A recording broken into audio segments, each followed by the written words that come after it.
Hello, ഏറ്റവും സിമ്പിളായ രീതിയിൽ നമുക്കൊരു അടിപൊളി നെറ്റിപ്പട്ടം ഉണ്ടാക്കി നോക്കിയാലോ. പിന്നെ ഈ നെറ്റിപ്പട്ടം ഞാൻ ഞങ്ങളുടെ ചേച്ചിയുടെ വീട്ടിലേക്ക് വേണ്ടിയിട്ട് ഉണ്ടാക്കിയതാണ് കേട്ടോ. എനിക്ക് നെറ്റിപ്പട്ടം ഉണ്ടാക്കുന്നതിനെ കുറിച്ചിട്ട് വലിയ ധാരണയൊന്നുമില്ല. ഞാൻ യൂട്യൂബിലെ വീഡിയോസ് കണ്ടിട്ടും പിന്നെ ഞാൻ എൻ്റേതായിട്ടുള്ള ഐഡിയ വെച്ചിട്ടൊക്കെയാണ് കേട്ടോ അത് ഉണ്ടാക്കിയത്. അപ്പം നമുക്ക് അതിന് വേണ്ടിയിട്ട് എന്തൊക്കെ സാധനങ്ങളാണ് വേണ്ടതെന്ന് നോക്കാം. ഇതൊക്കെ ഞാൻ രാമനാട്ടുകരയിൽ നിന്നാണ് കേട്ടോ വാങ്ങിച്ചത്. രാമനാട്ടുകര ബസ് സ്റ്റാൻഡിൻ്റെ മുകളിൽ PK ത്രെഡ്സ് എന്ന് പറഞ്ഞിട്ടുള്ള ഒരു ബട്ടൺ ഹൗസ് എന്നാണ് കേട്ടോ.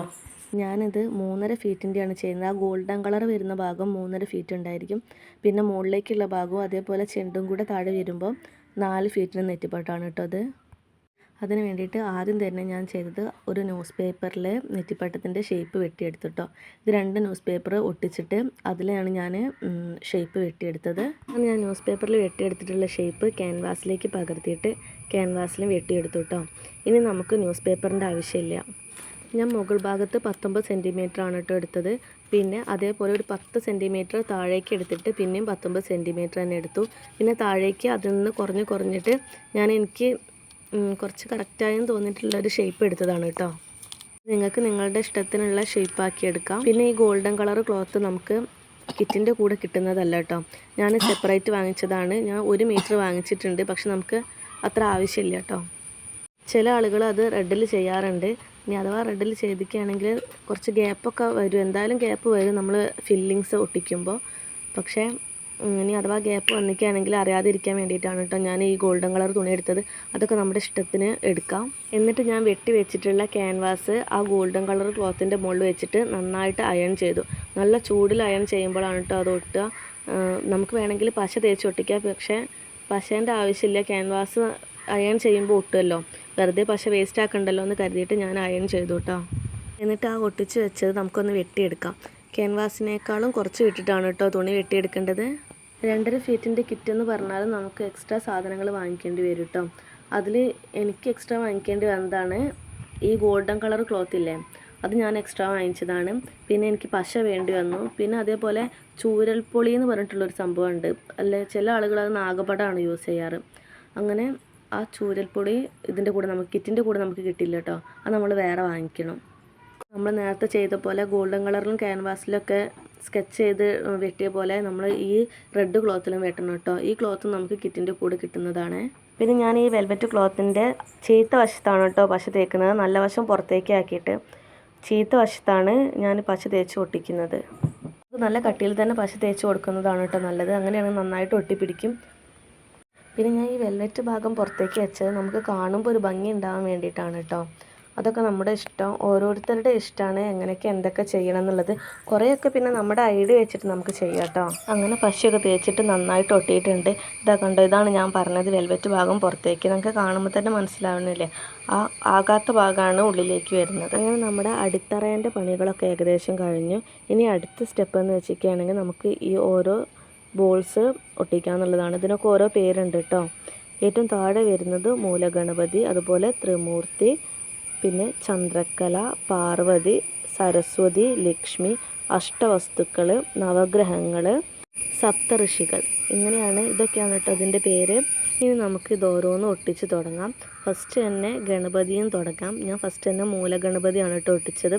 അങ്ങനെ മൂലഗണപതി ഒട്ടിച്ചു. അത് കഴിഞ്ഞിട്ട് ചന്ദ്രക്കല എന്ന് പറഞ്ഞാൽ അതിനും ഓരോ വലുപ്പ വ്യത്യാസങ്ങളൊക്കെ ഉണ്ട് കേട്ടോ. ഈ നവഗ്രഹങ്ങളും അഷ്ടവസ്തുക്കളും സപ്തഋഷികളും ഞാൻ ഒരേ വലുപ്പത്തിലുള്ളതാണ് എടുത്തത്. പക്ഷേ എനിക്കത് കിറ്റിൻ്റെ കൂടെ എണ്ണം തികഞ്ഞിട്ടില്ലായിരുന്നു. ഞാൻ പിന്നെയും പോയിട്ട് വാങ്ങിച്ചതാണ് കേട്ടോ. എക്സ്ട്രാ വാങ്ങിച്ചതിലുള്ള ഐറ്റംസാണ് അതും. ഈ ചന്ദ്രക്കല ഒട്ടിക്കുമ്പോൾ വലുതുനിന്ന് ചെറുതിലേക്കാണ് കേട്ടോ വരുന്നത്. ഏറ്റവും വലിയ ചന്ദ്രക്കല ഏറ്റവും മുകളിൽ, പിന്നെ തൊട്ട് താഴെ, അങ്ങനെ ലാസ്റ്റ് വരെ വരുന്നത് കേട്ടോ. പിന്നെ ഇതിലുള്ള ചന്ദ്രക്കല ആയാലും അഷ്ടവസ്തുക്കളായാലും നവഗ്രഹങ്ങളായാലും എല്ലാത്തിനും ഓരോ നമ്പറുകളുണ്ട് കേട്ടോ. ഒറ്റസംഖ്യയാണ് മെയിനായിട്ട് യൂസ് ചെയ്യാറ്.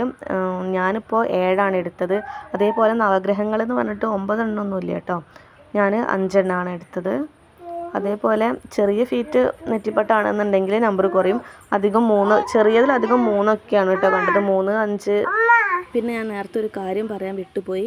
നമ്മൾ ഈ ഗോൾഡൻ കളറിൽ വെട്ടിയെടുത്തില്ലേ, അതിനേക്കാട്ടിലും കുറച്ചുകൂടെ അളവ് കൂട്ടിയിട്ട് വേണം കേട്ടോ റെഡിൽ വെട്ടാൻ. നിങ്ങൾക്ക് ഞാൻ പറഞ്ഞിട്ടില്ലെങ്കിൽ വീഡിയോ കണ്ടപ്പോൾ മനസ്സിലായിട്ടുണ്ടാകും. പക്ഷേ ഞാൻ വിട്ടുപോയതാണ് കേട്ടോ. അവസാനം അരങ്ങൊട്ടിക്കുന്നത് ആ റെഡ് കളറുള്ള ഭാഗത്താണ് കേട്ടോ. അതിന് വേണ്ടിയിട്ടാണ് കുറച്ച് ഗ്യാപ്പ് ഇടണം എന്ന് പറഞ്ഞത്. പിന്നെ ഏറ്റവും അത്യാവശ്യമായിട്ട് വേണ്ടത് ക്ഷമയാണ് കേട്ടോ. ക്ഷമയില്ലാതെ ഒന്നും നടക്കില്ല. ഇതിൽ ഓരോ കുമിളകളും ഒട്ടിക്കുമ്പോഴും നമ്മൾ അത്രയും ക്ഷമയോടെയും ശ്രദ്ധയോടെയും കൂടെ വേണം കേട്ടോ ചെയ്യാൻ. പിന്നെ നമ്മൾ ഒട്ടിക്കുമ്പോൾ ഫാൻ ഇടാത്തതാണ് നല്ലത്. ഈ പശാന്ന് വെച്ചിരിക്കുകയാണെങ്കിൽ പെട്ടെന്ന് കട്ട പിടിക്കുന്ന ഒരു ടൈപ്പാണ്. പിന്നെ പെട്ടെന്ന് ഒലിച്ച് കുറച്ചൊന്ന് നമ്മൾ പ്രസ് ചെയ്യുന്നത് കൂടിക്കുകയാണെങ്കിൽ നന്നായിട്ട് ഒലിച്ചിറങ്ങും. പിന്നെ ഒരു നൂല് വലിയുന്ന ഒരു ടൈപ്പ് പശയാണ് കേട്ടോ അത്. ഇത് നല്ല സ്ട്രോങ്ങുമാണ്. ഒട്ടിക്കുമ്പോൾ നന്നായിട്ട് ശ്രദ്ധിക്കുക. ഉണങ്ങിക്കഴിഞ്ഞാൽ പിന്നെ നമുക്ക് പറിച്ചെടുക്കാൻ നല്ല ബുദ്ധിമുട്ടാണ്. അതിന് മുമ്പേ ആണെങ്കിൽ അങ്ങോട്ടും ഇങ്ങോട്ടൊക്കെ നീക്കാൻ കഴിയും. പക്ഷേ ഒരു വെള്ള പാട് വരും. പശ അങ്ങനത്തെ ഒരു ടൈപ്പ് പശയാണിത്. അതുകൊണ്ട് തന്നെ ഫസ്റ്റ് തന്നെ ഒട്ടിക്കുന്നതിന് മുമ്പ് ഒക്കെ ഒന്ന് വെച്ച് നോക്കുക. കറക്റ്റ് സ്ഥലത്താണോ എന്ന് അളവൊക്കെ എടുത്തിട്ട് വെച്ച് നോക്കുക. അതിന് ശേഷം മാത്രം ഒട്ടിച്ചാൽ മതി കേട്ടോ. അടുത്ത സ്റ്റെപ്പ് ഇതിന് ബോർഡർ ചെയ്യാന്നുള്ളതാണ് കേട്ടോ. അത് ഫില്ലിങ്സിനെക്കാട്ടിലും കുറച്ചുകൂടെ വലിയ ബോൾസാണ്. ഞാൻ ഈ നെറ്റിപ്പട്ടം ചെയ്തെടുക്കാൻ വേണ്ടിയിട്ട് കുറേ ദിവസങ്ങൾ എടുത്തിട്ടുണ്ട് കേട്ടോ. നന്നായിട്ട് ചെയ്യാൻ അറിയുന്ന ആളുകളാണെന്നുണ്ടെങ്കിൽ 2-3 ദിവസത്തിനുള്ളിൽ എന്തായാലും ചെയ്ത് തീർക്കും. നമ്മൾ റെസ്റ്റൊക്കെ എടുത്താലും 2-3 ദിവസം മതിയാകും. ഞാൻ പിന്നെ ഫുള്ള് റെസ്റ്റ് ആയതിനെക്കൊണ്ട് എനിക്ക് 2-3 ആഴ്ച വേണ്ടി വന്നിട്ടുണ്ട് കേട്ടോ. എന്നെ ഹെൽപ്പ് ചെയ്യാൻ വേണ്ടിയിട്ട് കുറേ ആളുകളുണ്ടായിരുന്നു കേട്ടോ. ഹരിനന്ദന്മാരാണ് എനിക്ക് വീഡിയോ എടുത്തു തന്നതും പിന്നെ കുറേ ബീഡ്സൊക്കെ ഉള്ളിലെ ഫില്ലിങ്സൊക്കെ ഒട്ടിക്കാൻ വേണ്ടിയിട്ട് അവർ കുറേ ഹെൽപ്പ് ചെയ്തിട്ടുണ്ട്. പിന്നെ ചേച്ചി ഉണ്ടായിരുന്നു. അതേപോലെ മുകളിലേക്കുള്ളത് സെറ്റ് ചെയ്ത് തരാൻ ഏട്ടൻ നന്നായിട്ട് ഹെൽപ്പ് ചെയ്തിട്ടുണ്ട്. അങ്ങനെ എല്ലാവരുടെ കയ്യൊപ്പവും പതിച്ചൊരു നെറ്റിപ്പട്ടാണിത്. പിന്നെ ഇവിടെ അച്ഛനാണെങ്കിലും അമ്മയാണെങ്കിലും ഫുൾ സപ്പോർട്ടാണ് കേട്ടോ. കുറച്ച് ദിവസം മുമ്പ് നെറ്റിപ്പട്ട് ഉണ്ടാക്കുന്നതിൻ്റെ ഷോർട്സ് വീഡിയോ ഇട്ടപ്പോൾ കുറേ പേര് എൻ്റെ അടുത്ത് ചോദിച്ചിട്ടുണ്ടായിരുന്നു ഇതിന് മെറ്റീരിയൽസൊക്കെ എവിടുന്നാണ് കിട്ടുന്നതെന്നുള്ളത്. ഞാനിതൊക്കെ വാങ്ങിച്ചത് രാമനാട്ടുകരയിൽ നിന്നാണ്. പിന്നെ ടൗണിലൊക്കെ ഉള്ള ആളുകളാണെന്നുണ്ടെങ്കിൽ പാളയം റോഡിൽ സുന്ദർ മഹൽ എന്ന് പറഞ്ഞിട്ടുള്ള വാടകയ്ക്ക് സാധനങ്ങളൊക്കെ എടുക്കുന്ന ഒരു ഷോപ്പുണ്ട്. അവിടെ അതിൻ്റെ തൊട്ടടുത്തുള്ള കടയിൽ ഇതുണ്ടെന്ന് പറഞ്ഞു കേട്ടു. ഞാൻ പോയിട്ടില്ല കേട്ടോ. അനിയനൊക്കെ കുറച്ച് മുമ്പ് സാധനങ്ങൾ വാങ്ങിക്കാൻ പോയപ്പോൾ അവിടെ ഒരുപാട് കളക്ഷൻ ഉണ്ടെന്ന് പറഞ്ഞു കേട്ടോ. ഞാൻ നെറ്റിപ്പട്ട ഉണ്ടാക്കിയതിൻ്റെ ഒരു ഷോർട്സ് വീഡിയോ ഇട്ടപ്പോൾ എനിക്കതിന് 1 മില്യൺ വ്യൂസ് കിട്ടിയിട്ടുണ്ടായിരുന്നു. അതിന് ഒരുപാട് താങ്ക്സ് ഉണ്ട് കേട്ടോ എല്ലാവരുടെ അടുത്തും. പിന്നെ ആദ്യമായിട്ടാണ് യൂട്യൂബിൽ ഒരു വീഡിയോ ഇട്ടിട്ട് 1 മില്യൺ വ്യൂസൊക്കെ കിട്ടിയത്.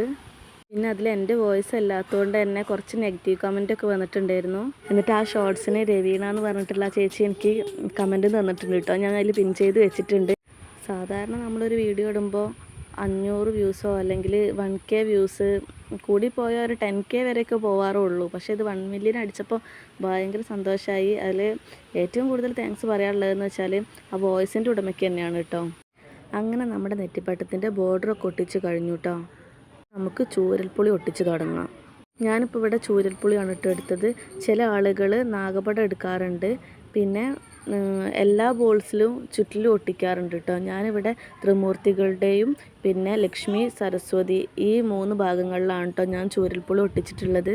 പിന്നെ ഇതിങ്ങനെ ഓരോന്നല്ലാതെ ഇതിൻ്റെ ഫ്രെയിം വാങ്ങിക്കാൻ കിട്ടും കേട്ടോ. പക്ഷെ എനിക്കത് അത്ര ഭംഗി തോന്നിയിട്ടില്ല. അതുകൊണ്ടാണ് ഞാനിത് ഓരോന്നായിട്ട് തന്നെ വാങ്ങിച്ചത്. ഇത് വെക്കുമ്പോൾ കുറച്ചുകൂടെ വൃത്തിയായിട്ട് തോന്നുന്നുണ്ട്. പിന്നെ നമ്മൾ ശ്രദ്ധിക്കേണ്ട ഒരു കാര്യം പശ കൂടുതലായിട്ട് വരാതിരിക്കാനാണ് കേട്ടോ. കൂടുതലായിട്ട് വന്നാൽ പുറത്തേക്ക് ഇങ്ങനെ കാണും. അത് കുറച്ച് വൃത്തികേടായിട്ടിരിക്കും കേട്ടോ. അങ്ങനെ ചൂരൽപ്പുളി ത്രിമൂർത്തികളുടെ മുകളിൽ ഒട്ടിച്ചു. ഇനി സരസ്വതിയുടെയും ലക്ഷ്മിയുടെയും ഭാഗങ്ങളിലാണ്. ഇത് റൗണ്ടിലുള്ള ഷേപ്പ് ആയതുകൊണ്ട് തന്നെ ഒട്ടിക്കാൻ കുറച്ചുകൂടെ സിമ്പിളാണ് കേട്ടോ. മറ്റേത് കുറച്ച് ആ കോണുകളുടെ ഒക്കെ വരുമ്പോൾ കുറച്ച് ബുദ്ധിമുട്ടുണ്ട്. അങ്ങനെ കണ്ട് ഒട്ടിച്ച് കഴിഞ്ഞപ്പോൾ നല്ല ഭംഗിയുണ്ട് കേട്ടോ. പിന്നെ ഇത് ഫ്രെയിമാണ് വാങ്ങിക്കുന്നതെന്ന് വെച്ചാൽ ഇത്ര ഭംഗിയില്ല. നിങ്ങൾക്ക് ചിലപ്പോൾ യൂട്യൂബിലൊക്കെ അടിച്ചു നോക്കിയാൽ മനസ്സിലാകും. വേറെ ആളുകളുടെ വീഡിയോയിലൊക്കെ ഫ്രെയിം വെച്ചിട്ട് പണി പെട്ടെന്ന് കഴിയും. പക്ഷെ എന്നാലും അതിനൊരു ഭംഗി കിട്ടാത്ത പോലെ തോന്നും. അങ്ങനെ 3 ഭാഗങ്ങളിലും ഒട്ടിച്ചപ്പോൾ ഇതാണ് കേട്ടോ നമ്മുടെ റിസൾട്ട്. ഇനി നമുക്ക് ഇതിൻ്റെ ഉള്ളിലുള്ള ഫില്ലിങ്സാണ്. അത് ഈ ബോർഡറിനേക്കാളും കുറച്ചുകൂടെ ചെറിയ മുത്തുകളാണ് കേട്ടോ. പിന്നെ ഈ മുത്തുകൾ ഒട്ടിക്കുമ്പോൾ നന്നായിട്ട് ശ്രദ്ധിക്കണം കേട്ടോ. ഈ മുത്തുകൾക്ക് നക്ഷത്രങ്ങൾ എന്നാണ് പറയുന്നത്. നവഗ്രഹങ്ങളും അഷ്ടവസ്തുക്കളും സപ്തഋഷികളും ഒക്കെ വട്ടത്തിൽ ഒട്ടിച്ചതിന് ശേഷം ബാക്കി ഫില്ലിങ്സ് ഉണ്ടാവുമല്ലോ, റൗണ്ട് മുത്തൊട്ടിക്കുക. നമുക്ക് എത്രത്തോളം റൗണ്ടിൽ ഒട്ടിക്കാൻ കഴിയുമോ അങ്ങനെ എല്ലാം ഫില്ല് ചെയ്തെടുക്കാം.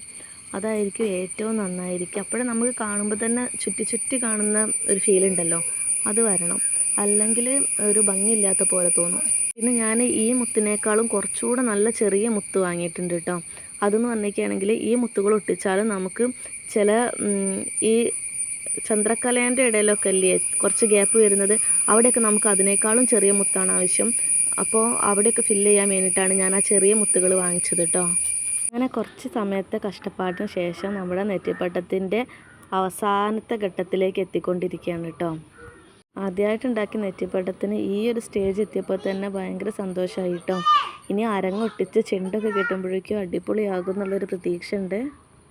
ഇതാണ് കേട്ടോ ഞാൻ നേരത്തെ പറഞ്ഞത്, എല്ലാ വലിയ വലിയ ബോൾസിനും ചുറ്റിലും ഈ ചെറിയ ബോൾസ് കൊണ്ട് റൗണ്ട് ചെയ്തതിന് ശേഷം പിന്നെ ഗ്യാപ്പ് ഫില്ല് ചെയ്ത് കൊടുത്താൽ കുറച്ചുകൂടി നമുക്ക് പണി എളുപ്പത്തിൽ കഴിയും, പിന്നെ കാണുമ്പോഴും നല്ലൊരു ഭംഗി ഉണ്ടായിരിക്കും എന്ന് പറഞ്ഞത്. പിന്നെ കുറച്ച് റിസ്ക് ആയിട്ട് തോന്നിയത് ഈ ചന്ദ്രക്കലേൻ്റെ ഇടയിൽ കൊടുത്ത ബീഡ്സിൻ്റെ കാര്യത്തിലാട്ടോ. അങ്ങനെ ബീഡ്സിൻ്റെ പണിയൊക്കെ കഴിഞ്ഞ് പിന്നെ ഉള്ളത് അരങ്ങിൻ്റെ പണിയാണ് കേട്ടോ. അരങ്ങ് ഞാൻ കെട്ടാൻ വേണ്ടിയിട്ട് ഞങ്ങളുടെ 2 റൂമിൻ്റെ വാതിലുകൾ തമ്മിലാണ് കേട്ടോ കെട്ടിയത്. പിന്നെ ഉള്ളത് ചെണ്ടിൻ്റെ പണിയാണ്. ചെണ്ട് ഇങ്ങനെ ഓരോ ലെയറിലും ഞാൻ 50 ചുറ്റ് വെച്ചിട്ടാണ് കേട്ടോ ചുറ്റിയത്. ഇനിയിപ്പോൾ ഏത് കളറാണെങ്കിലും ഓരോ കളറും 50 ചുറ്റ് വീതം ചുറ്റിയിട്ടാണ് ഞാൻ എടുത്തത്. അതേപോലെ അരങ്ങിന് 8 ചുറ്റുമാണ് കേട്ടോ എടുത്തത്. പിന്നെ നമ്മൾ കിറ്റ് വാങ്ങിക്കുകയാണെന്നുണ്ടെങ്കിൽ നമുക്ക് ഇഷ്ടപ്പെട്ട കളർ സെലക്ട് ചെയ്തെടുക്കാൻ കഴിയും കേട്ടോ. ഞാൻ 6 കളറാണ് എടുത്തത്. 6 കളറിൽ ഓരോ കളറ് 2 എണ്ണം വീതം അങ്ങനെയാണ് കേട്ടോ എടുത്തത്. നിങ്ങൾക്ക് ഇനി വേണം കളറിൻ്റെ എണ്ണം കൂട്ടണമെന്നുണ്ടെങ്കിൽ അങ്ങനെ ചെയ്യാൻ 2 കളർ മാത്രം വെച്ചിട്ട് ചെയ്യുന്നവരുണ്ട് കേട്ടോ. പിന്നെ നെറ്റിപ്പട്ട ഉണ്ടാക്കുമ്പോൾ നമുക്ക് നമ്മുടെ മനസ്സിലൊരു ഡിസൈൻ ഉണ്ടാവും, ഒരു കളർ ഉണ്ടാവും, അതിനനുസരിച്ച് ചെയ്താൽ മതി. പിന്നെ അതിൻ്റെ ഉള്ളിൽ ചെണ്ട് നന്നായിട്ട് വിരിഞ്ഞ് നിൽക്കാൻ വേണ്ടിയിട്ട് ഒരു കാർഡ്ബോർഡിൻ്റെ കഷ്ണം, ഇത് ചെറിയൊരു കല്യാണ കത്തില്ലേ, കത്തിൻ്റെ കഷ്ണമാണ് കേട്ടോ ഞാൻ എടുത്ത്. കുറച്ച് കട്ടിയുള്ളൊരു പേപ്പർ ആയിക്കോട്ടെ എന്ന് കരുതിയിട്ടാണ് അങ്ങനെ എടുത്തത്. എന്നിട്ട് ചെണ്ടിൽ വെച്ചിട്ട് കെട്ടുകയാണ് ചെയ്തത്. നിങ്ങൾക്കിനി എല്ലാ കളറിലും വെച്ച് ചെണ്ട് വേണ്ട, ഒരു കളർ മാത്രം മതിയെന്നുണ്ടെങ്കിൽ അങ്ങനെയും ചെയ്യാം കേട്ടോ. അങ്ങനെ ചെയ്താലും നല്ല ഭംഗി ഉണ്ടാവും. അങ്ങനെ നമ്മുടെ ചെണ്ടിൻ്റെ പണിയും കഴിഞ്ഞു. ഇനി ഇതൊക്കെ കട്ട് ചെയ്തിട്ട് ഒന്ന് ലെവൽ ചെയ്യാനുണ്ട് കേട്ടോ. കട്ട് ചെയ്യുമ്പോൾ തന്നെ നന്നായിട്ട് വിരിഞ്ഞ് നിൽക്കും. അത് കഴിഞ്ഞിട്ട് ഞാൻ അരങ്ങൊട്ടിച്ച് കൊടുത്തു കേട്ടോ. ഇത് അരങ്ങൊട്ടിക്കുക എന്ന് പറഞ്ഞാൽ ചെറിയ ചെറിയ വീഡിയോസിൻ്റെ ഭാഗമൊക്കെ എൻ്റെ അടുത്ത് നിന്ന് പോയിട്ടുണ്ട്. പിന്നെ കുറേ എടുക്കാൻ കഴിയാത്ത വന്നതൊക്കെ ഉണ്ട് കേട്ടോ.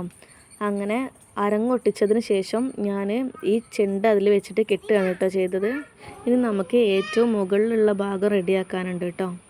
അതിന് വേണ്ടിയിട്ട് ഞാൻ എടുത്തത് മരത്തിൻ്റെ കഷ്ണമാണ് കേട്ടോ. അധികം വെയിറ്റ് ഇല്ലാത്തതും എന്നാൽ കട്ടി കുറഞ്ഞതുമായിട്ടുള്ള നല്ല നീളത്തിലുള്ള കഷ്ണമാണ്. അതിന് മരക്കഷ്ണം തന്നെ വേണമെന്നില്ല, കാർഡ്ബോർഡിൻ്റെ പീസായാലും മതി കേട്ടോ. ഇനിയിപ്പോൾ PVC പൈപ്പ് ഇല്ലേ, PVC പൈപ്പ് ആയാലും മതി. പക്ഷേ നമുക്ക് ഡിസൈൻ ഒന്നും ചെയ്യാൻ കഴിയില്ല. എനിക്കിതിൽ ചെറിയ ഡിസൈൻ കൊടുക്കാൻ വേണ്ടിയിട്ടാണ് ഞാനിപ്പം കുറച്ചൊരു വീതിയുള്ള പീസായിട്ട് മരത്തിൻ്റെ പീസ് എടുക്കാമെന്ന് വിചാരിച്ചത്. നമുക്ക് പൈപ്പിൻ്റെ കഷ്ണമാണെന്നുണ്ടെങ്കിൽ ഹാങ് ചെയ്യാനും സുഖമാണ് കേട്ടോ. ആ പൈപ്പിൻ്റെ ഉള്ളിലൂടെ നമുക്ക് ചരടിട്ട് കൊടുത്താൽ മതി ഹാങ് ചെയ്യാൻ വേണ്ടിയിട്ട്. നെറ്റിപ്പട്ടത്തിൻ്റെ മുഴുവൻ പണിയും കഴിഞ്ഞ് കണ്ടപ്പോൾ എനിക്ക് ഭയങ്കര സന്തോഷമായിട്ടോ. കാരണം ആദ്യമായിട്ട് ചെയ്തൊരു സംഭവം ഇത്രയും പെർഫെക്റ്റായി വന്നപ്പോൾ ഭയങ്കര സന്തോഷമായി. ഇനി മുകളിൽ കുറച്ച് ഡിസൈനിൻ്റെ കാര്യങ്ങളും കൂടെ ഉണ്ട്. അതുകൂടെ കഴിയുമ്പോൾ നമ്മുടെ നെറ്റിപ്പട്ടത്തിൻ്റെ ലാസ്റ്റ് സ്റ്റേജ് എങ്ങനെയാണെന്ന് കാണിച്ചു തരാം കേട്ടോ. ഇതാണ് ഞാൻ ലാസ്റ്റ് പറഞ്ഞിട്ടില്ലായിരുന്നോ, മുകളിൽ കുറച്ച് ഡിസൈൻ ചെയ്യാനുണ്ട് എന്നുള്ളത്. അതിതാണ് കേട്ടോ. അപ്പോൾ ഇങ്ങനെയാണ് നമ്മുടെ നെറ്റിപ്പട്ടുള്ളത്. എല്ലാവർക്കും ഇഷ്ടപ്പെട്ടെന്ന് വിചാരിക്കുന്നു. ഇഷ്ടപ്പെട്ടിട്ടുണ്ടെങ്കിൽ എല്ലാവരും ലൈക്ക് ചെയ്യുക, സപ്പോർട്ട് ചെയ്യുക. പിന്നെ ഇത്ര വലിയതല്ലെങ്കിലും ചെറിയ രീതിയിലെങ്കിലും എല്ലാവരും ഒന്ന് ഉണ്ടാക്കി നോക്കാൻ ശ്രമിക്കുക കേട്ടോ. ഇനി പുതിയൊരു വീഡിയോ ആയിട്ട് കാണാം. ബായ്.